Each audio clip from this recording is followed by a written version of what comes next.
अखबार में आज फिर पड़ोसी गांव के किसानों की आत्महत्या की खबर छपी थी, जिसे पढ़कर श्यामल काका उदास हो चुके थे। अगर जल्द ही हमने सूखे से निपटने का कोई रास्ता नहीं निकाला तो वो दिन दूर नहीं जब अखबार में ऐसी ही खबर हमारी भी छपेगी। उन्होंने जैसे अपने आप से कहा। गांव की चौपाल पर शाम की बैठक जमी थी। सबके चेहरे चिंता में डूबे थे। कोई कुछ नहीं कह रहा था। खामोशी को तोड़ते हुए श्यामल काका बोले, मैंने सुना है कई ऐसी फसलें भी होती हैं जिन्हें कम पानी की आवश्यकता होती है। अगर हमें ये जानकारी मिल जाए कि हमारी मिट्टी में वो फसलें लग सकती है या नहीं, तो हम कोई रास्ता निकाल सकते हैं। ज्यादातर लोग एक जमाने से चले आ रहे खेती के ढर्रे को बदलना नहीं चाहते थे। उन्हें कुछ नया करने में ज्यादा खतरा महसूस हो रहा था। वहीं कुछ लोग काका से सहमत थे।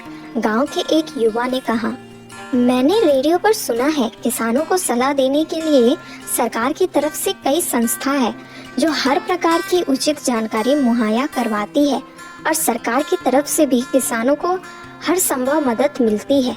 श्यामल काका बोले, फिर तो हमें तुरंत वहाँ चलना चाहिए। ऐसा करते हैं, कल सुबह ही निकल चलते हैं। कुछ लोग उनके साथ जाने के लिए मान गए। अगले दिन अपने अपने खेतों की मिट्टी के नमूने को साथ लेकर श्यामल काका और उनके साथी जिले में स्थित किसान परामर्श संस्था पहुंचे।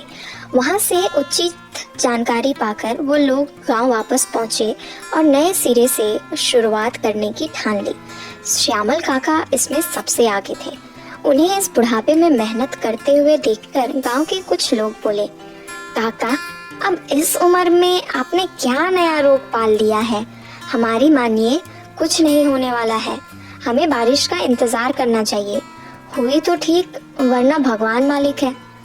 मेरे बच्चों, पुरानी कहावत है, भगवान भी उसी का साथ देते हैं जो अपना साथ खुद देते हैं। जीते जी हार मान लेने वाला मृत्यु के ही समान होता है। हम बारिश का इंतजार जरूर करेंगे, लेकिन बारिश के पानी को इकट्ठा करने के लिए जगह जगह तालाब बनाकर, ताकि भगवान का दिया तोहफा वर्षा जल सही तरीके से हमारे काम आ सके। और रही बात नए तौर तरीकों को अपनाने की, तो वक्त के साथ बदलने में कोई हर्ज नहीं। याद रखो, जो प्रकृति के बदलाव के साथ खुद को जोड़ नहीं पाते, वो एक दिन विलुप्त हो जाते हैं, काका ने जवाब दिया। उनकी बात का गांव के लोगों पर गहरा असर हुआ। सब मिलकर कम पानी की फसल लगाने के साथ साथ बारिश के पानी को संग्रहित करने के लिए तालाब बनाने में जुट गए। देर से हुई थोड़ी सी बारिश ने भी इस बार श्यामल काका और उनके साथियों की हिम्मत टूटने नहीं दी। धीरे धीरे ही सही, पर उनकी मेहनत रंग लाने लगी।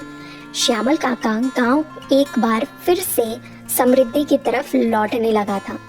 इस खबर ने आसपास के गांव के किसानों के टूटे हुए हौसले को भी पुनः जोड़ना शुरू किया। धीरे धीरे उन लोगों ने भी श्यामल काका के रास्ते को अपनाया। अब यादा कदा ही उस जिले के अखबार में किसानों के आत्महत्या की खबरें छपती थी। कुछ वक्त के बाद श्यामल काका का जन्म दिवस आने वाला था। उनके गांव के साथ साथ आसपास के सभी गांव वालों ने उस दिन उन्हें सम्मानित करने की योजना बनाई।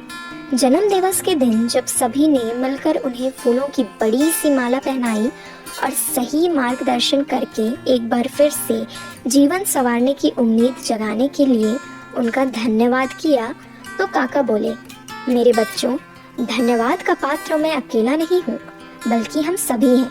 ये हम सबके हौसलों की जीत है।